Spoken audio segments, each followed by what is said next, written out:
Graça e paz da parte do nosso Senhor e Salvador Jesus Cristo. Que o Senhor nos abençoe, que o Senhor continue recebendo todo o culto, todo o louvor e toda a adoração. Amada igreja, abra a sua Bíblia na carta de Paulo aos Colossenses. Carta do apóstolo Paulo aos Colossenses, capítulo de número 1.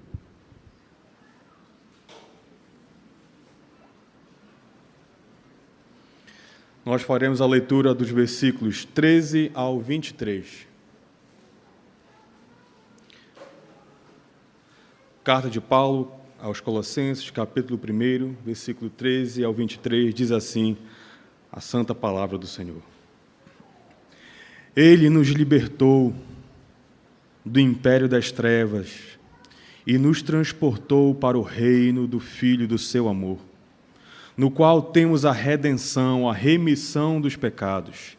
Este é a imagem do Deus invisível, o primogênito de toda a criação, pois nele foram criadas todas as coisas, nos céus e sobre a terra, as visíveis e as invisíveis, sejam tronos, sejam soberanias, quer principados, quer potestades, tudo foi criado por meio dele e para ele. Ele é antes de todas as coisas, nele tudo subsiste. Ele é a cabeça do corpo, da igreja. Ele é o princípio, o primogênito de entre os mortos, para em todas as coisas ter a primazia. Porque aprouve a Deus que nele residisse toda a plenitude, e que, havendo feito a paz pelo sangue da sua cruz, por meio dele reconciliasse consigo mesmo todas as coisas, quer sobre a terra, quer sobre os céus. E a vós outros também, que outrora eres estranhos e inimigos no entendimento, pelas vossas obras malignas, agora, porém, vos reconciliou no corpo da sua carne, mediante a sua morte, para apresentar-vos perante ele santos, inculpáveis e irrepreensíveis, se é que permaneceis na fé, alicerçados e firmes, não vos deixando afastar da esperança do Evangelho que ouvistes e que foi pregado a toda criatura debaixo do céu, e do qual eu, Paulo, me tornei ministro. Amém. Oremos, amada igreja. Gracioso Deus, eterno Pai que está no céu, Tu és o Senhor da criação. Jesus Cristo é o esplendor, a imagem exata do Teu ser. Por causa de Cristo, tudo subsiste. Cristo é o Senhor desta igreja, o Senhor é o cabeça da igreja. E nós somos submissos a Ti, rendemos toda a honra, toda a glória, todo o louvor a Ti. A Tua obra, Senhor, reconciliou todos aqueles que se achegam a Ti pela fé em Cristo Jesus, depositando toda a sua confiança naquele que é Redentor e Salvador, aquele que é perdoador dos nossos pecados. A Cristo damos toda a honra, toda a glória. Convém que o Senhor cresça e que nós diminuamos. A Ti seja o louvor, seja a glória para sempre. Fala ao coração da Tua igreja, fala ao coração deste Teu servo, que está sendo usado agora, Senhor, para trazer a Tua palavra. Tem misericórdia de mim, Senhor, porque também careço da Tua ajuda e do Teu Espírito, Pai. Assim seja o Senhor louvado para sempre, em nome de Jesus. Amém. Amada igreja, nessa noite, eu quero falar com os irmãos sobre aquele que é o cabeça da igreja, aquele que é responsável pela criação do seu povo. E isso é importante para nós, porque há uma razão pela qual, quando nós ouvimos a pregação sobre Cristo, sobre quem Ele é, sobre o que Ele fez por nós, nós inevitavelmente temos a tendência de voltarmos a nós mesmos e considerarmos como essas verdades operam e agem sobre nós, como é que Cristo nos afeta. E por que nós fazemos isso? Porque Cristo é quem nos convida para viver e tomar a nossa cruz e segui-lo dia após dia. E embora, meus irmãos, a nossa vida cristã, de fato, seja uma vida cheia de alegria, no entanto, ela ainda assim é uma jornada de dificuldades. É uma jornada que nós temos que carregar uma cruz, É uma jornada que nós vamos enfrentar várias provações. E neste sermão, nesta noite, pela graça do nosso bom Deus, eu quero focar aqui com a amada igreja sobre a permanência, sobre resistir, sobre continuar mantendo a nossa fé forte, firme e alicerçada na esperança do Evangelho. E com quem melhor do que o apóstolo Paulo nós podemos aprender isso aqui? Quando nós consideramos o apóstolo Paulo no fim da sua vida e como ele descreve sobre si mesmo em 2 Timóteo capítulo 4, como aquele que combateu o bom combate, guardou a fé, concluiu a carreira, nós ficamos empolgados com isso e queremos nos ver ali também. Queremos caminhar como Paulo caminhou. E isso é verdade. Queremos resistir como Paulo resistiu, mas mesmo assim, meus irmãos, nós sabemos que enfrentaremos dificuldades e a nossa jornada é um desafio. Nós, muitas vezes, nos sentimos intimidados de sermos chamados como servos e servas do Senhor, como cristãos, seguidores de Cristo, porque nós sabemos a verdade sobre a nossa própria vida. Eu penso que toda vez que nós consideramos como nós podemos resistir e permanecermos firmes na presença de Deus, é claro que nós vamos nos pegar falando desse texto de Colossenses capítulo 1, nesses versículos que nós lemos. Paulo escreve aqui no versículo 23, se é que permaneceis na fé, alicerçados e firmes, não vos deixando afastar da esperança do evangelho que ouvistes. Nós, meus irmãos, nós não queremos sair dessa posição, nós não queremos ser movidos, tirados da nossa esperança que é prometida no Evangelho de Jesus Cristo. E é com esse objetivo, amada igreja, de não sermos removidos dessa posição de esperança no Evangelho, que há sabedoria para nós a considerarmos esse ensino do apóstolo Paulo aos cristãos colossenses. E aqui nessa noite, a partir desse momento, nós observaremos que, especialmente dos versículos 15 a 20, o apóstolo Paulo vai discutir sobre as nossas crenças a respeito de Cristo. Dos versículos 15 a 20, Paulo vai falar das nossas crenças sobre Cristo.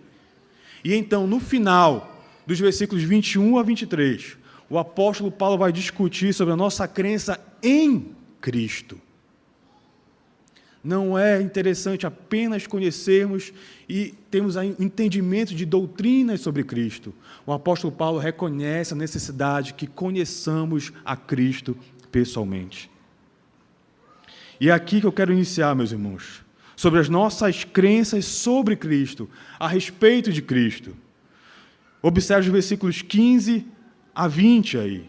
Este é a imagem do Deus invisível, o primogênito de toda a criação, pois nele foram criadas todas as coisas, nos céus e sobre a terra, as visíveis e invisíveis, sejam tronos, sejam soberanias, quer principados, quer potestades, tudo foi criado por meio dele e para ele. Ele é antes de todas as coisas, nele tudo subsiste. Ele é a cabeça do corpo da igreja. Ele é o princípio, o primogênito de entre os mortos, para em todas as coisas ter a primazia, porque aprouve a Deus que nele residisse toda a plenitude, e que, havendo feito a paz pelo sangue da sua cruz, por meio dele, reconciliasse consigo mesmo todas as coisas, quer sobre o céu, quer sobre a terra, quer nos céus. Aqui nesses versículos de 15 a 20, meus irmãos, Paulo está destacando nossas crenças sobre Cristo. Cristo, ele é a resposta para a grande questão sobre Deus, sobre o mundo, sobre a igreja, sobre a história da humanidade, sobre tudo que tem a ver em relacionado à nossa vida.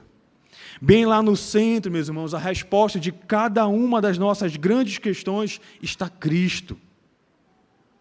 E aqui nesses versículos de 15 a 20 nós vamos considerar 4 tópicos que Paulo destaca e nos ensina nessa passagem. Que Cristo nos mostra que Deus,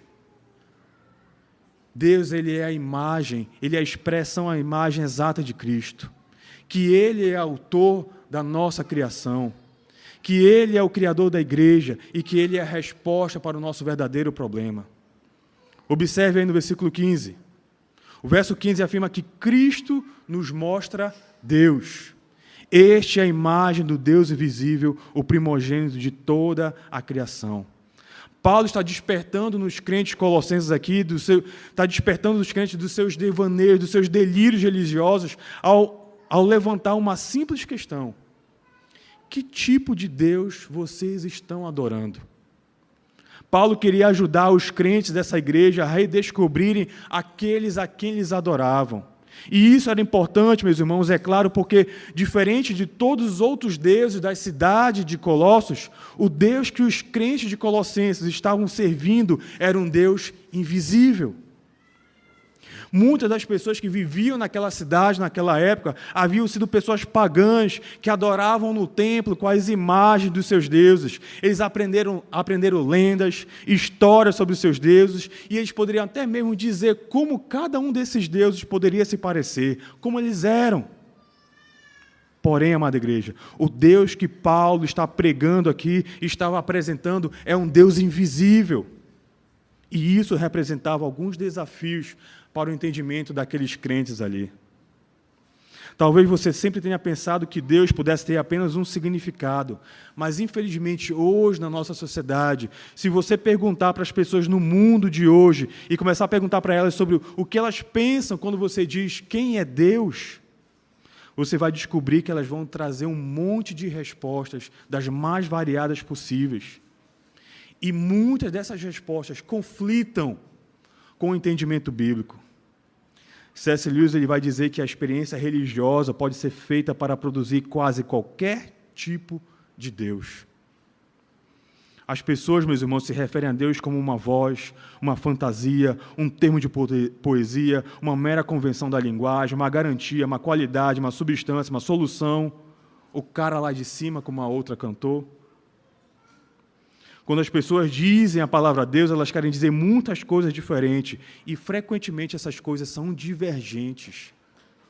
Entretanto, meus irmãos, o Deus sobre quem Paulo está pregando e escrevendo aqui não é simplesmente o Deus dos monoteístas sinceros, o Criador soberano de tudo. Não, esse Deus veio até perto de nós. É esse o Senhor que está sendo pregado aqui. Uma das coisas mais incríveis, meus amados irmãos, sobre esse grande e invisível Deus que Paulo descreve aqui, é que esse Deus, ele quer ser conhecido. No Evangelho de João, capítulo 1, nós aprendemos que o Verbo estava no princípio e que o Verbo estava com Deus.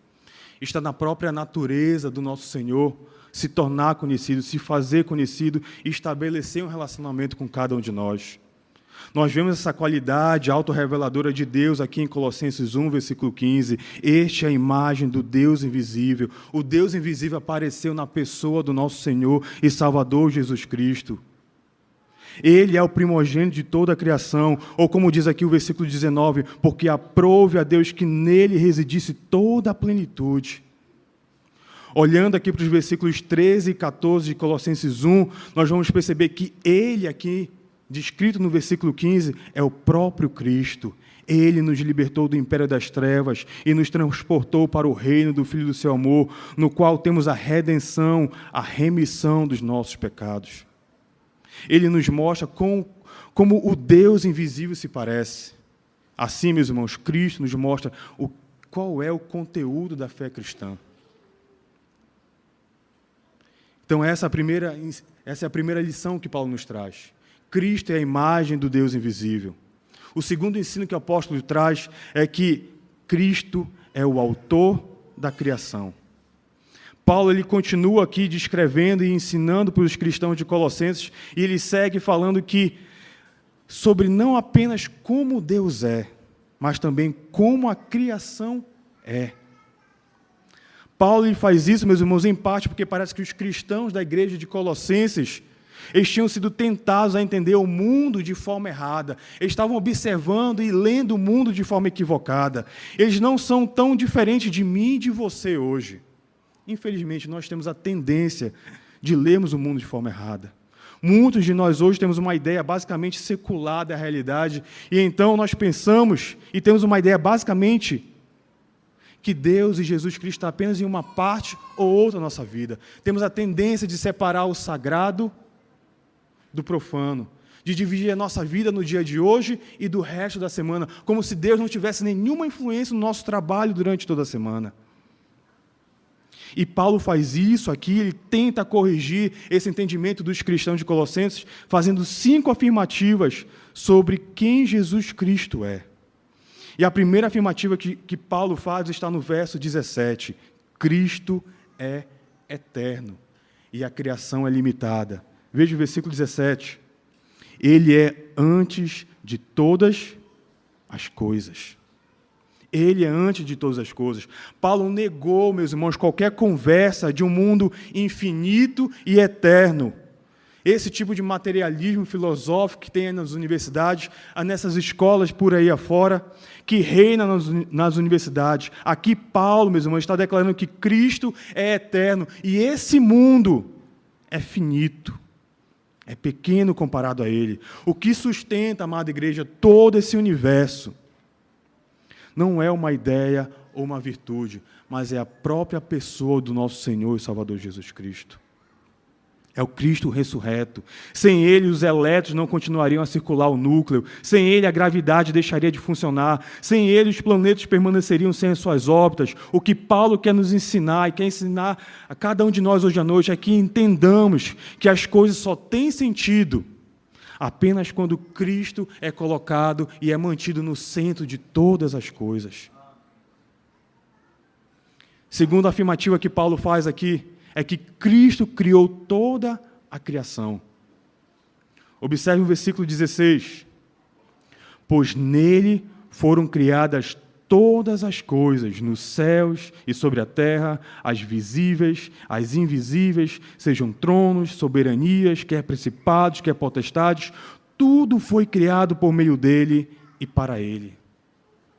Por Cristo, meus irmãos, por meio de Cristo, todas as coisas, as quais o apóstolo Paulo menciona aqui no versículo 16, foram criadas por Ele. Há apenas um único Deus que deveria ser o soberano de todas as nossas vidas e sobre todo o mundo, e esse Deus soberano é o próprio Cristo.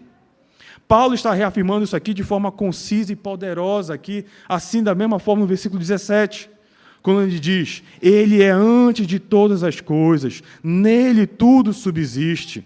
Meus irmãos, vejam como Paulo ele tem preocupação em colocar um peso importante nessa afirmação. A afirmação que o apóstolo Paulo está fazendo aqui, a sentença que ele diz aqui, que ele é antes de todas as coisas, tem dupla conotação. Cristo ele não é apenas antes de todas as coisas em termos temporais, porque Ele é eterno. Cristo é antes de todas as coisas em termos de status. Cristo é primário, Ele é primeiro, em outras palavras, Ele é o Senhor. Cristo é antes de todas as coisas porque Ele é soberano, como Paulo indica aqui no versículo 16. Palavras e conceitos como primário, precedência, mesmo autor e autoridade estão embutidos aqui, meus irmãos, em toda a nossa cultura. Aquele que cria, como Paulo fala aqui, é o mesmo quem governa. Hebreus 7 usa essa mesma característica para descrever a majestade de Cristo. Paulo está relembrando os cristãos colossenses que Deus é aquele quem criou tudo. Ele basicamente diz, Colossenses, qualquer que seja o ser que você considera adorar além de Cristo, sejam tronos invisíveis, sejam potestades ou principados ou autoridades, pessoas ou animais ou imagens, todos eles foram criados por Cristo. Por que é que você adoraria o que é criado, em vez de adorar aquele que é o próprio Criador de todas as coisas? Meus irmãos, Cristo criou todas as coisas. É isso que Paulo está enfatizando aqui. A terceira afirmação que Paulo faz é que Cristo é o governador soberano da criação. Cristo é o princípio, o primogênito, como diz Paulo no versículo 18. Diz assim, Ele é a cabeça do corpo da igreja. Ele é o princípio, o primogênito de entre os mortos, para que em todas as coisas possa ter a primazia. Paulo usa a palavra primogênito aqui, meus irmãos, que tem vários sentidos. Essa palavra primogênito pode significar primícias ou primeiro de alguma coisa em termos de tempo. Também pode significar ter a preeminência nos termos de status e autoridade. E é justamente esse sentido que o apóstolo Paulo tem em mente aqui. Cristo é antes de todas as coisas. Ele é o primogênito em termos de status, porque Ele é soberano. Ele está acima de tudo e de todos. Cristo não foi, Cristo jamais será uma criatura. Se você, meus irmãos, amada igreja, tiver que aprender nada mais sobre esse sermão a respeito de Cristo, eu espero que vocês aprendam que Cristo, ele é diferente de toda a criação. As pessoas, infelizmente, no nosso mundo hoje, estão sempre tentando recriar Cristo de acordo com a sua própria vontade, de acordo com os seus próprios interesses, de acordo com a sua própria conveniência. Tentam deturpar e alterar o nosso Senhor, o Deus encarnado, porque Ele mesmo foi feito tão semelhante a nós. Cristo se tornou verdadeiro e completamente humano. As testemunhas de Jeová não são os únicos arianos nesse dia que tentam negar a divindade de Cristo. Muitos protestantes hoje, protestantes liberais, estão desvalorizando a encarnação de Cristo. Eles estão também descartando Jesus ao considerá-lo como algo inferior do que aquilo que ele realmente é e que a Bíblia Sagrada ensina. Porém, amada igreja, de acordo aqui com o apóstolo Paulo, Cristo é o Criador de todas as coisas. E esse termo primogênito não está dizendo que Jesus foi no sentido dos mórmons, o primeiro a nascer de Jeová. Quando Paulo utiliza primogênito, não quer dizer que Jesus nasceu de Deus. Ele está querendo dizer que Cristo exerce o privilégio sobre toda a criação, que é dele, uma vez que ele criou tudo, tudo pertence a ele. É direito natural de Cristo governar tudo que ele criou. A criação foi um ato de amor de Deus, e o amor está centrado na atividade criadora e recriadora de Cristo. É como Paulo diz, Cristo é o governador soberano da criação. A quarta afirmativa que Paulo traz aqui, meus irmãos, é que Cristo ele é o sustentador de tudo. Veja o versículo 17. Ele é antes de todas as coisas. Nele, tudo subsiste. Paulo ele pega essa ideia popular que existia na época entre os filósofos, os pensadores religiosos dos seus dias, que ensinavam que alguma força oculta existia e governava o mundo. E Paulo vai dizer que essa força é o próprio Deus. O seu status de criador e soberano se manifesta nesse exato momento. O que nós chamamos de leis da natureza, como a gravidade, por exemplo, meus irmãos, em última análise, em último pensamento, é o soberano Deus, Criador de todas as coisas. É a palavra soberana de Deus, é o ato soberano de Deus sustentando toda a criação. Deus, meus irmãos, é a razão pela qual o nosso universo ele não entra em colapso, ele não cai em um completo caos e se perde nesse exato instante. Deus, em Jesus Cristo, ele é a razão pela qual você e eu simplesmente não nos desmanchamos em poeira e em pó. Como o escritor de Hebreus diz no capítulo 1, versículo 3, Ele, Cristo, é quem está sustentando todas as coisas pela palavra do seu poder. Deus, meus irmãos, sustenta todas as coisas. Cristo sustenta todas as coisas e não há nada que não seja totalmente dependente dele a cada segundo. Deus ele não é uma mera realidade que você ou eu tentamos criar. Nós até podemos ter uma ideia equivocada sobre Cristo, sobre Deus, mas isso não muda em nada quem de fato Ele é e permanecerá sendo. Não, meus irmãos. Cristo, Ele é quem Ele é, e nós sabemos o que fazemos sobre Ele, porque Ele tem se revelado a nós. Se nós estamos aqui adorando, porque Ele se revelou a nós e nos instrui dessa forma. Diferente desses deuses aos quais o apóstolo Paulo estava fazendo oposição aqui com os colossenses, o verdadeiro Deus, meus irmãos, o Deus da Bíblia Sagrada, Ele está falando a nós, e Ele está falando a nós através da sua palavra e por meio do seu Espírito a cada um dos nossos corações. Ele não é como você e eu, Ele não é uma criação, Ele é o Criador de todas as coisas. Cristo, Ele não se originou das minhas ou de qualquer uma das nossas revelações que buscamos satisfazer as nossas vontades. Cristo é o eterno Deus que existia antes do mundo, e nós aprendemos isso em parte por meio de Jesus Cristo, quando nós vemos quem Cristo é. E Paulo diz que Ele é quem criou tudo que existe e sustenta todas as coisas pelo poder da sua palavra. A quinta e última afirmação que o apóstolo Paulo faz a respeito de Cristo, sendo o Criador de todas as coisas, é que Cristo mesmo é o propósito de todas as coisas. Cristo é o propósito de toda a criação. Observe o versículo 16. Diz assim, lá no final: tudo foi criado por meio dele e para ele. Paulo está afirmando aqui que o universo, que tudo que nós conhecemos, a realidade na qual nós estamos inseridos, foi criado, não apenas foi criado por Cristo, mas também que tudo isso deve à lealdade a Cristo. A nossa existência, meus irmãos, ela se deve a Cristo, e a nossa existência, por conta disso, deve ser leal a Ele. O mundo inteiro e todos os céus declaram a glória do Senhor, Salmo 19. Nós devemos fazer todas as coisas para a glória do seu nome. 1 Coríntios capítulo 10, versículo 31, quer comais, quer bebais, quer façais qualquer outra coisa, fazei tudo para a glória de Deus. Muitos cristãos, meus irmãos, têm pensado sobre isso, ser uma imagem adequada para que Deus planejou para o nosso mundo. João Calvino, escrevendo sobre esse texto, ele vai dizer sobre esse mundo como sendo um mundo que é o teatro da glória de Deus. Jonathan Edwards, falando sobre isso, ele escreveu sobre a demonstração do Criador para a sua criação, através do progresso do plano da revelação ao longo da história, porque tudo é para a glória de Deus.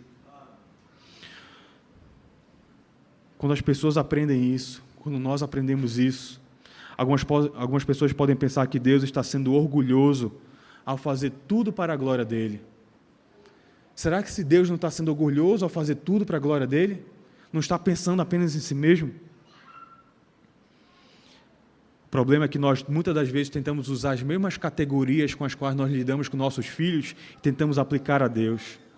Não podemos usar os mesmos tipos de categorias que usaríamos com nossas próprias crianças, quando dizemos a um dos nossos filhos para não se sentirem superiores em relação ao coleguinha, ao filho de um outro irmão. Quando pensamos sobre Deus, amada igreja, analogias começam a surgir, comparações começam a surgir. Mas pense no sistema solar. Seria orgulhoso demais se um dos planetas, Mercúrio, Vênus ou Marte, ou até mesmo a Terra ou o Sol, quisesse ser o centro do nosso sistema. Esses corpos não têm o peso para exercerem a mesma força. É isso que acontece. Quando tentamos colocar qualquer coisa, meus irmãos, qualquer coisa que não seja Deus, quer seja nossa carreira, nosso trabalho, a nossa família, o ministério, o nosso cônjuge, nossos filhos, no centro das nossas vidas, isso simplesmente não funciona. Não dá certo.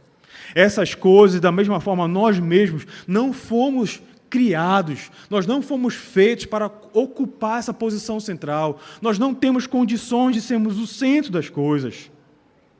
Essas coisas, família, carreira, trabalho, ministério, elas podem até ser bons objetivos imediatos, como ações e compromissos, através dos quais nós devemos agradar o Senhor. De fato, devemos agradar o Senhor por meio da nossa família, por meio do nosso trabalho, por meio da nossa carreira, mas essas coisas jamais devem ocupar o centro da nossa existência. Nós deveríamos trabalhar duro nessas coisas e nos disciplinar. E de forma semelhante, meus irmãos, os principados e potestades que Paulo está listando aqui, que ele menciona no versículo 16, não eram coisas necessariamente mais em si mesmas. Mas o que ele está tentando dizer é que se nós tentarmos colocar esses objetos, quer sejam sobrenaturais ou naturais, no lugar que cabe somente a Deus, nós descobriremos lá na frente que nós já perdemos Deus e todas essas coisas. Que nós perderemos e acabamos perdendo a nós mesmos. Apenas Cristo, meus irmãos, deve ter a posição central na nossa vida. Apenas Ele deve receber todo o louvor e toda a adoração. Ele é a audiência final para a qual nós e toda a criação apresentam os seus louvores, os seus cânticos. É sobre Ele que nós devemos estudar para descobrir aquilo que agrada a Ele e satisfazer a vontade dEle. Cristo, meus irmãos, é o propósito de toda a criação. Porque tudo subsiste nele, e por meio dele e para ele foram feitas todas as coisas. Uma vez que o apóstolo Paulo já nos ensinou aqui que ele é a expressão exata do ser de Deus, que Cristo é o Criador de todas as coisas, o apóstolo Paulo avança e vai nos ensinar que Cristo é o cabeça da igreja. Uma vez que Paulo conseguiu já estabelecer a relação de Cristo com a criação, agora o apóstolo ele volta-se para o papel de Cristo como o autor da nova criação. Como ele vai dizer aqui, que Cristo é o cabeça da igreja. Observe os versículos 18 a 20. Olha o que o apóstolo diz: ele é o cabeça do corpo, da igreja, ele é o princípio, o primogênito de entre os mortos, para em todas as coisas ter a primazia, porque aprouve a Deus que nele residisse toda a plenitude, e que, havendo feito a paz pelo sangue da sua cruz, por meio dele reconciliasse consigo todas as coisas, quer sobre a terra, quer nos céus. Todos esses pronomes que nós lemos aqui nos versículos 18 a 20, nessa passagem, não se referem apenas a Deus o Pai, mas se referem também a Deus o Filho, a Jesus Cristo. Deus, meus irmãos, tem revelado a si mesmo, geralmente em todas aquelas formas que nós temos considerado até agora. Mas Deus tem revelado a si mesmo de forma especial para cada um de nós, através da pessoa e do nosso Senhor e Salvador Jesus Cristo. Não apenas isso, meus irmãos, Paulo está ensinando aqui que a igreja é o foco especial da obra de Deus ao se revelar na criação. A igreja é o alvo de Deus ao se revelar por meio da criação. Nós vemos aqui no versículo 18 que a igreja é criada por Cristo. Cristo é o princípio, é o primogênito de entre os mortos. Assim como Deus criou o mundo através de Cristo, também Deus começou a criar a igreja através de Cristo. Assim como Deus chamou o universo do nada e criou o mundo do caos por meio de Cristo, Deus está criando, Deus criou a igreja dentre os mortos por meio de Cristo. Todos nós estávamos mortos, nossos delitos e pecados, e pela graça do nosso bondoso Deus, fomos chamados das trevas para a sua maravilhosa luz. Se somos cristãos, nós pertencemos a Deus, nós pertencemos a Cristo duas vezes. Nós pertencemos a Ele duas vezes em virtude de termos sido criados por Ele em primeiro lugar e por termos sido recriados por Ele em Cristo. Amada igreja, essa passagem aqui que nós temos diante de nós, ela pressupõe o fato de que o mundo inteiro está escravizado até a morte e que apenas em Cristo existe liberdade e nova vida. Por causa do que Deus fez em Cristo, todos os seus pecados podem ser perdoados. Deus enviou o seu único Filho para viver uma vida de perfeita verdade e completa santidade, bondade e justiça. A vida que nós deveríamos ter vivido, Cristo viveu por nós. Ele morreu sobre a cruz como um sacrifício substitutivo por todos nós.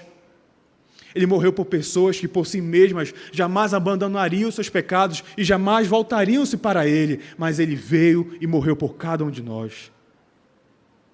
Ah, meus irmãos, se não fosse Cristo, o maravilhoso Senhor Jesus Cristo, ei, volte-se para Cristo,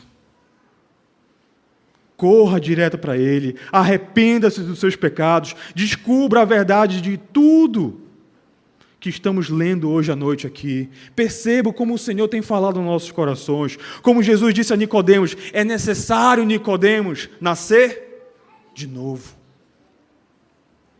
É isso que Jesus Cristo vem fazer, amada igreja.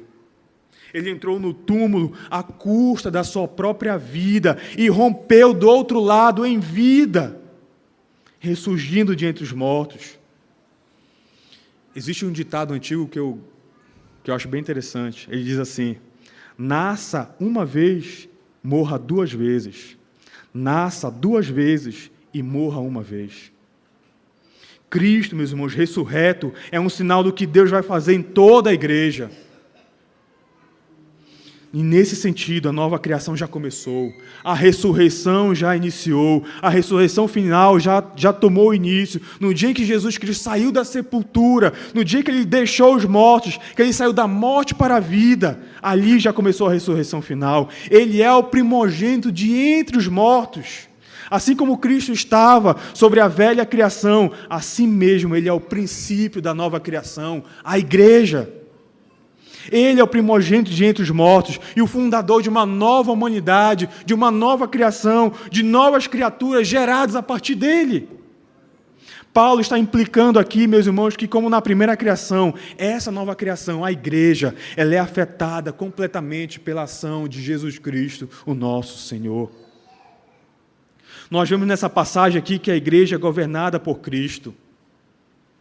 Versículo 18 diz: Ele é a cabeça do corpo da igreja. Cristo é quem direciona e quem dá a liderança para a igreja. Ele é a cabeça do corpo da igreja. Cristo não é apenas o soberano sustentador do universo, mas Ele é especial e particularmente o soberano sustentador da igreja. É Ele quem sustenta esse corpo, Ele é a sua cabeça, Ele é quem finalmente nos dá vida e direção. Se estamos vivos é porque nós estamos enxertados nele, a videira verdadeira. Não se trata aqui, meus irmãos, de qualquer semideus que possamos tentar substituir, seja um papa, seja presidente, seja bispo, seja presbítero, seja pastor, seja diácono ou ancião, ou qualquer autor de livro popular que nós conheçamos hoje em dia. Não. Cristo, e somente Ele, é a cabeça da igreja. Apenas Ele. Nós devemos olhar para Ele buscando orientação e direção para a nossa vida. Sendo o cabeça da igreja, é Ele que nos mostra o quão pessoalmente Deus está envolvido com essa igreja. E Deus está tão envolvido com essa igreja que veja que como Ele se relaciona. Como é que Paulo chama a igreja em relação a Cristo? Versículo 18, Ele é a cabeça do corpo. Deus está tão relacionado conosco, que Ele sendo cabeça, nós somos o seu corpo. Não sei se você está preocupado com a saúde espiritual dessa igreja local, mas com certeza você deve estar preocupado com o seu próprio corpo físico. E Paulo ele usa essa imagem aqui, sob a inspiração do Espírito Santo, para nos mostrar o quanto Cristo está preocupado com a sua igreja, com o seu corpo. A igreja é criada e governada por Cristo, sustentada por seu cuidado, está atenta e deve estar atenta ao seu julgamento. Como Paulo diz, para que em tudo ele possa ter a primazia. Uma vez que o apóstolo Paulo nos ensinou que Jesus Cristo é a imagem de Deus, que Ele é o Criador de todas as coisas, e que Ele é o cabeça da igreja, o quarto ensinamento que o apóstolo Paulo nos traz aqui é que Jesus Cristo Ele é o Criador da paz. A quarta e última parte da grande história sobre Deus, que Paulo coloca diante dos cristãos colossenses aqui, é que Cristo é a resposta para o nosso maior problema. Observem aí os versículos 19 e 20. Porque aprouve a Deus que nele residisse toda a plenitude, e que, havendo feito a paz pelo sangue da sua cruz, por meio dele reconciliasse consigo mesmo todas as coisas, quer sobre a terra, quer nos céus. Talvez essa seja uma das verdades mais estranhas para os dias de Paulo. Essa era uma das verdades mais difíceis de serem aceitadas no dia do apóstolo Paulo, e infelizmente ainda o é nos nossos dias. Que verdade é essa? Que o soberano Deus, o Criador de todas as coisas, aquele que é antes de todas as coisas, tornou-se homem, se fez carne. O apóstolo Paulo diz aqui de forma assombrosa, meus irmãos, nessa frase aqui, porque aprouve a Deus que nele residisse toda a plenitude. Meus irmãos, o fato é que nós mal conseguimos compreender o que Paulo quer realmente dizer com toda essa afirmativa dele aqui. Existe muito a ser entendido e compreendido aqui. O que isso realmente significa. Observem bem aqui. O apóstolo Paulo ele não estava dizendo que Deus se tornou homem no sentido que um Deus da mitologia grega se torna um homem no sentido que por um tempo ele se torna humano e depois ele abandona a humanidade. Não era isso. O que o apóstolo Paulo está nos ensinando aqui é que o eterno Filho de Deus, em toda a sua plenitude, ele se tornou homem, o homem Jesus Cristo. E esse Deus, ao contrário daqueles deuses gregos zombadores, esse Deus, ele veio às pessoas que ele havia criado para si mesmo. Ele veio para mim e veio para você. Ele veio para pessoas que a palavra de Deus é clara e diz que eram pessoas que não o amavam, que o odiavam e que o aborrecem. E o que foi que esse Deus misericordioso fez para pessoas que não o amavam, que não quiseram Ele? Paulo é claro ao dizer, esse Deus misericordioso veio em forma de homem e fez as pazes com o homem. Jesus Cristo veio e trouxe a reconciliação, e Ele fez isso através do seu sangue derramado na cruz. O Deus que nós temos visto aqui nesse texto da carta de Paulo aos Colossenses, capítulo 1, não é apenas um Senhor soberano, Ele é também um amoroso, gracioso, reconciliador. Em Cristo, amada igreja, Deus nos resgatou do domínio das trevas e nos trouxe para o reino do seu Filho, em que nós temos a redenção e o perdão dos nossos pecados. A linguagem de Paulo aqui sobre reconciliação, no versículo 20, traz a ideia de algum tipo de estranheza, algum tipo de inimizade, até mesmo de guerra entre duas partes. Paulo, ao falar que ele veio reconciliar, Paulo estava dizendo que existia guerra, uma inimizade entre duas partes. E que partes são essas? Entre quem existe inimizade aqui? Esses lados aqui que são inimigos, Paulo deixa bem claro nesses versículos 19 a 20. De um lado está Deus, cuja totalidade da plenitude se revela e se manifesta em Cristo. E Deus está preocupado com todas as coisas. Do outro lado está quem? Está toda a criação. Toda a criação está em oposição ao Senhor. Por causa da posição de autoridade que Deus deu à humanidade, quando nós caímos, nós fizemos com que o mundo inteiro se curvasse e de que, de alguma maneira, esse mundo inteiro caísse também. É assim que nós lemos lá em Romanos capítulo 8, versículo 22. Eu peço que a amada igreja abra sua Bíblia lá. Carta do apóstolo Paulo aos Romanos capítulo 8, versículo de número 22. Veja o que o apóstolo Paulo diz sobre a situação da criação. Leiamos todos juntos. Romanos 8, 22. Diz assim: porque sabemos que toda a criação, a um só tempo, geme e suporta angústias até agora. É essa a situação da criação. Essa criação, ela geme e suporta angústias até agora. Colossenses capítulo 1, versículo 20, está indicando justamente isso, que começando pela igreja, Deus está no processo de colocar todas as coisas no seu devido lugar, em um relacionamento adequado com Ele mesmo. Deus está reconciliando todas as coisas consigo mesmo, quer sejam coisas no céu, quer sejam coisas sobre a terra. E talvez você pense aí no seu lugar, é sério isso? Todas as coisas? Deus está realmente reconciliando todas as coisas? A palavra grega que o apóstolo Paulo usa aqui, que é traduzida por todas no original, realmente é semelhante à nossa palavra todas no nosso português. E essa palavra todas, ela pode significar cada indivíduo, mas também pode significar um grupo de indivíduos. Então, o que é que Paulo exatamente quer dizer aqui com todas, com essa palavra todas? Significa que, finalmente, lá no final da história, tudo, e especialmente cada indivíduo que já viveu, será salvo? Será isso que Paulo quer dizer? Por causa dessa palavra todas, gramaticalmente, poderia significar isso. Ou significa que muitas pessoas serão salvas. Qual é o entendimento que o apóstolo Paulo quer trazer aqui? Como o livro de Apocalipse ele traz, coloca dessa forma uma multidão incontável de toda a tribo e língua e povos e nações. Aqui, meus irmãos, nós temos que ficar submissos àquilo que a palavra de Deus orienta e por ela interpretarmos todas as coisas. O que nós encontramos ao longo da Escritura é que nem todos serão salvos. Mas nós observamos que uma grande multidão, sim, será salva. O foco primário aqui, amada igreja, do apóstolo Paulo, ele está sobre aqueles que são encontrados em Cristo, aqueles que estão em Cristo.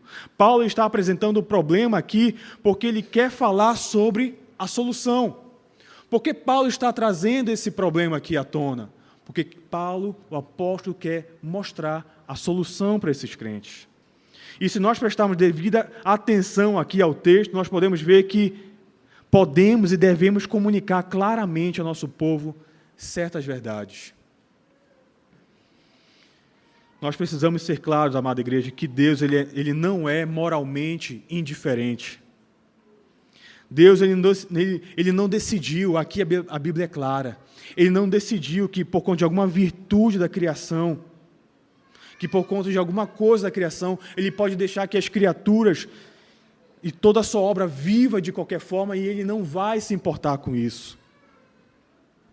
Infelizmente, meus irmãos, Satanás tem sido eficaz em enganar tantas pessoas, a tal ponto de fazê-las pensar que podem viver da forma que quiserem, que porque Deus nos ama, Ele vai permitir que façamos da nossa vida o que quisermos fazer, mas não é assim. Só porque nós somos feitos à imagem de Deus, não significa que somos bons para a eternidade, porque ser feito à imagem de Deus é uma responsabilidade gigantesca para nós representar a Deus aqui na terra. Nós devemos representá-lo aqui na terra. Não há nenhum de nós aqui que fez isso da forma correta. Nenhum de nós consegue representar Deus da forma correta. Todos nós somos falhos e nós precisamos ser claros em nosso próprio entendimento das Escrituras sobre como é esse Deus. Em outra passagem, Paulo vai argumentar que a sentença da morte ela é uma evidência de que o julgamento de Deus sobre cada pessoa atinge infalivelmente a sua marca. Deus ele não é moralmente diferente à nossa vida, à forma que vivemos. Deus ele tem um senso extremamente agudo de justiça, muito mais agudo, muito mais sensível do que nosso pensamento, nossa imaginação pode conceber. E está claro, meus irmãos, tanto no Antigo quanto no Novo Testamento, que Deus, Ele detesta, Ele resiste, Ele condena, Ele abomina o pecado. E que prova maior disso, senão a morte de Cristo? A morte de Cristo, amada igreja, é a imagem mais clara de que Deus não suporta e odeia completamente o pecado. Mas também, meus irmãos, Deus mostrou a sua justiça de forma extraordinária. Ao resgatar, a despeito de toda a nossa falha, Ele veio e nos resgatou, com o custo da sua própria vida. A cruz aqui ela não é apresentada como tentando apontar um Jesus Cristo amoroso e um Deus cruel, malvado, que levou o seu filho para a cruz. Não, meus irmãos. O que está sendo apresentado aqui através dessa cruz é a justiça de Deus, que se mostra salvando cada ímpio, cada um que se aproxima pela fé em Cristo Jesus.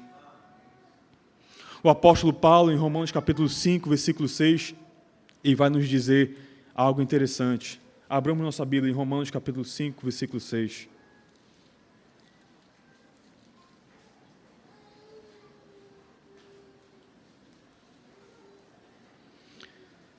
Romanos 5, versículos 6, 7 e 8, leamos em uma só voz.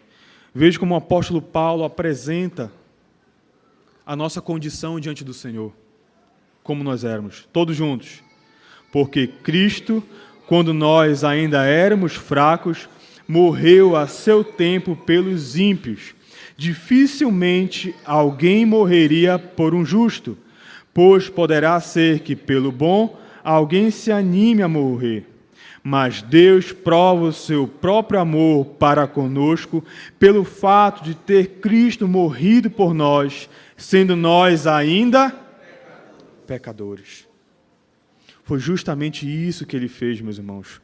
O Pai e o Filho trabalharam em harmonia para salvar pecadores.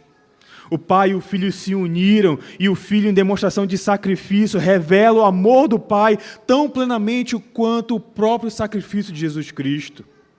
Em Atos capítulo 20, versículo 28, Lucas ele destaca de forma muito clara e incrível que Deus comprou para si a igreja com o seu próprio sangue. Esse é o tipo de Deus que nós adoramos, um Deus que nos reconciliou, um Deus que nos trouxe para si mesmo pelo corpo do seu sangue. Notem, amada igreja, como é que Paulo estava preocupado com esses cristãos aqui de Colossenses. Ele não simplesmente lembrou que eles haviam decidido seguir a Cristo e que a partir de agora eles não podiam mais voltar atrás. Ainda que isso seja verdadeiro, Paulo ele começa a construir todo esse grande esquema de redenção, da redenção diante deles por um motivo. Paulo ele não assumiu o entendimento deles do Evangelho. Nós nunca podemos assumir que as pessoas que entram aqui na igreja entendam o Evangelho completamente. Nós devemos nos certificar de que aqueles que lideram os cultos, que lideram os louvores, os serviços de culto, entendem que o Evangelho deve ser apresentado claramente naquilo que pregam, naquilo que oram, naquilo que cantam. Não são apenas os não-cristãos presentes nessa noite, aqui neste lugar, que precisam ouvir e entender o Evangelho. Você e eu não permaneceremos em Cristo se nós não formos expostos constantemente à verdade do Evangelho. Se nós não entendemos essa mensagem, nós não permaneceremos em Cristo. Você e eu temos que ouvir e abraçar essas boas novas da salvação.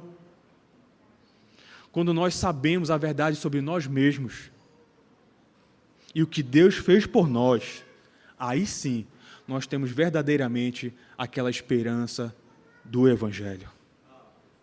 Nós devemos defender o Evangelho e a glória de Cristo como cabeça da igreja, toda vez que nós nos reunimos em culto, em adoração ao Senhor.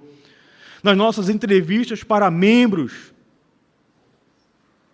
devemos pedir aos possíveis membros que resumam o Evangelho de Cristo, para que os líderes da igreja saibam que eles realmente entendem o Evangelho.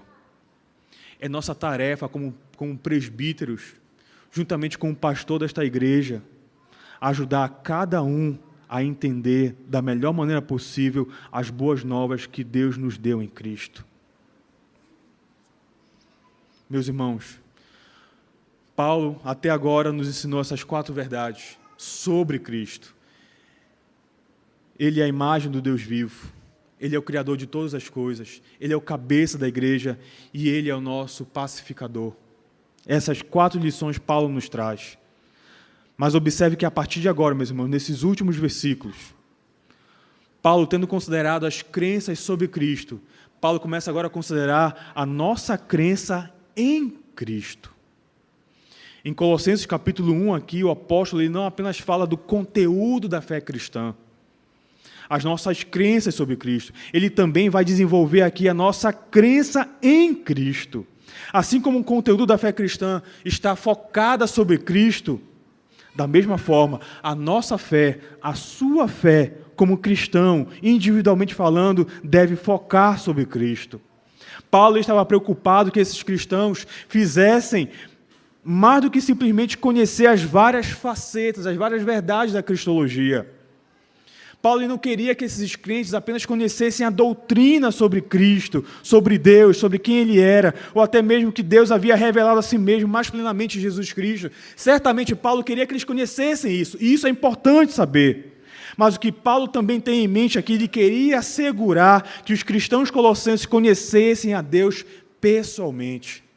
Não basta, é o que Paulo está nos ensinando aqui, encher a sua cabeça com doutrina, com livros e com várias outras coisas, se isso não produz conhecimento verdadeiro e pessoal sobre Deus.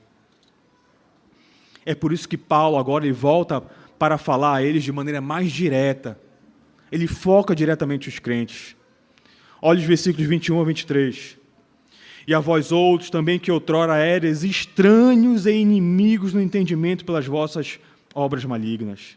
Agora, porém, vos reconciliou no corpo da sua carne, mediante a sua morte, para apresentar-vos perante ele santos, inculpáveis e irrepreensíveis, se é que permaneceis na fé, alicerçados e firmes, não vos deixando afastar da esperança do evangelho que ouvistes e que foi pregado a toda criatura debaixo do céu, e do qual eu, Paulo, me tornei ministro.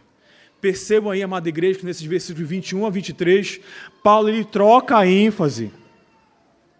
Paulo ele troca a ênfase aqui, tanto é que ele traz agora o discurso para a segunda pessoa. Veja como Paulo usa a palavra vós. Ele vos reconciliou, apresentava-vos perante ele, inculpáveis.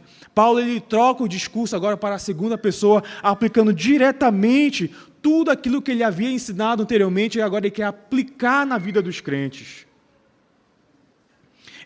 O apóstolo Paulo basicamente está dizendo isso: vocês, cristãos, se vocês continuarem guardando adequadamente, se vocês continuarem na fé de vocês, ele está chamando o povo para guardar a fé.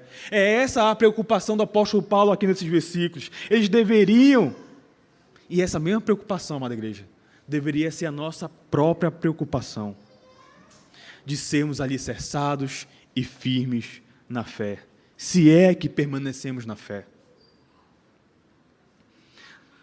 O Evangelho, meus irmãos, é o foco da nossa unidade. Claramente aqui a desunião era o perigo que provocou essa carta do apóstolo Paulo aos Colossenses. O apóstolo Paulo estava preocupado que eles não continuassem unidos na fé, que eles começassem a se separar. Os cristãos da igreja de Colossos, eles ouviram este mesmo Evangelho que está sendo pregado nesta noite.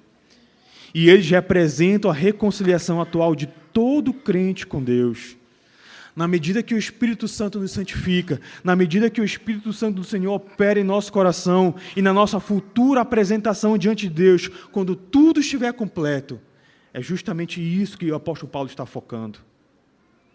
Meus irmãos, a constante tentação que nós sofremos aqui neste mundo é que nós enfrentamos constantemente a tendência de perder o Evangelho. É por isso que o apóstolo Paulo está focando nessa mensagem aqui em Colossenses capítulo 1. Paulo está dizendo a esses crentes da carta aos Colossenses, e também diz à igreja hoje, nesta noite, sem dúvida, a cada um de nós, que nós já fomos estranhos uma vez, estávamos distantes diante do Senhor, fazendo aquilo que é mal. Versículo 21 diz: a vós outros também que outrora eres estranhos, inimigos no entendimento pelas vossas obras malignas. Paulo falou especificamente aqui, meus irmãos, do seu antigo comportamento maligno. Paulo não está descrevendo quais eram essas ações especificamente, detalhadamente, quais ações mais ele estava tratando aqui. Não é como em Romanos capítulo 1, que ali existe uma lista desses pecados. É só lembrar que essa igreja, a igreja de Colossos, como a igreja de Roma, era uma daquelas várias igrejas com as quais Paulo teve que lidar sem conhecê-la pessoalmente. Paulo recebeu uma notícia e, a partir dessa notícia, ele escreve a essa igreja. E como é que Paulo faz isso? Paulo está dizendo que eles anteriormente eram inimigos nas suas mentes, eram inimigos de Deus no seu entendimento. Paulo sabia que o seu mau comportamento, preste atenção, o mau comportamento desses crentes simplesmente refletia o problema mais profundo dos seus corações, dos seus pensamentos, das suas mentes. Eles praticavam obras más, porque os seus pensamentos eram maus. Paulo estava dizendo para eles que eles faziam coisas erradas, porque eles pensavam nas coisas erradas. Era onde a mente deles estava fixada. E o que significa isso, ser hostil, ser inimigo do Senhor no entendimento? Sem dúvida, meus irmãos, havia uma hostilidade em relação a Deus, para com Deus. Se você e eu, meus irmãos, olharmos para o nosso próprio coração e se começarmos a examinar a nossa própria luta contra o pecado, nós vamos descobrir que o pecado não é meramente uma quebra da lei do Senhor. Quando você e eu pecamos, nós somos relembrados que temos uma natureza pecaminosa e que nós fomos uma vez estranhos a Deus, inimigos do Senhor. E é esse o efeito do pecado, como diz aqui no versículo. O efeito do pecado é sempre tornar estranho e separar a criatura do Criador. Enquanto você for estranho ao Senhor, é porque você vive no pecado. É assim que tinha sido em suas vidas, e é esta a situação na qual os colossenses estavam inseridos. Em tudo isso, meus irmãos, é claro, os colossenses eles representam o passado de cada um de nós. Quando você lê essa carta e esse capítulo, nós devemos relembrar como nós éramos anteriormente, antes de termos crido em Cristo. A verdade, amada igreja, é que não há nenhum de nós, nenhum sequer, que foi convertido, que não tenha lutado com o pecado e que não necessitou ser perdoado pela obra de Deus por meio de Jesus Cristo. E nós continuamos estranhos. Continuaremos a ser estranhos para Deus, a menos que você se arrependa do seu pecado e creia que Deus nos reconciliou para si mesmo pelo corpo físico de Cristo, mediante a morte do nosso Salvador. Creia nele, creia na obra de Cristo e você não será mais um estranho para Deus, mas será reconciliado por ele. Não era que os colossenses tivessem algum tipo de virtude ou dignidade em si mesmo, de alguma maneira que conseguiram reverter esse quadro, conseguiram reverter o próprio caminho, mas que Deus, meu irmão, sim, Deus, Ele realmente tomou a iniciativa de atravessar esse abismo que nos separava, Ele quebrou o muro da separação e veio como um noivo vai atrás da sua noiva. É isso que Deus fez em Cristo, a vinda, a busca do nosso Salvador. Meus irmãos, Paulo não está focando aqui na totalidade da encarnação de Cristo. No versículo 22 ele diz, mediante a sua morte, agora, porém, vos reconciliou no corpo da sua carne, mediante a sua morte. Paulo está focando sobre a expiação aqui para os crentes, a expiação de Cristo. Por quê? Porque é pela morte de Cristo que ele pode apresentar-vos perante ele santos, inculpáveis e irrepreensíveis. Como é que você pode chegar diante do Senhor? Esse é o grande problema da humanidade. Como é que uma humanidade caída, pecaminosa, pode se aproximar do Senhor? Apenas mediante a morte de Cristo. A mudança que Paulo queria ver já estava se iniciando nos cristãos aqui, é que ele tem falado a eles, pela morte de Cristo. E é isso que acontece, meus irmãos, não simplesmente por crermos nas coisas certas, nós precisamos crer em Cristo. Nós não nos tornamos inculpáveis, santos e irrepreensíveis apenas por pensar coisas a respeito. Nós precisamos crer em Cristo. O caminho para sermos firmes é sermos atraídos pelo centro e pela razão da nossa existência, que é o próprio Senhor Jesus Cristo. Se você sabe que é amado e redimido por Ele, que Ele é a expressão da imagem de Deus, que Ele é o autor da criação, que Ele é o cabeça da igreja, que Ele é o nosso pacificador, mediador, você fará qualquer coisa por Ele. No versículo 15 nós aprendemos que Cristo é a imagem do Deus invisível, o primogênito de toda a criação. E Paulo diz em Romanos capítulo 8, que sabemos que todas as coisas cooperam para o bem daqueles que amam a Deus, daqueles que são chamados segundo o seu propósito, porquanto aos que de antemão conheceu, também os predestinou para serem conformes à imagem do seu Filho, a fim de que ele seja o primogênito entre muitos irmãos.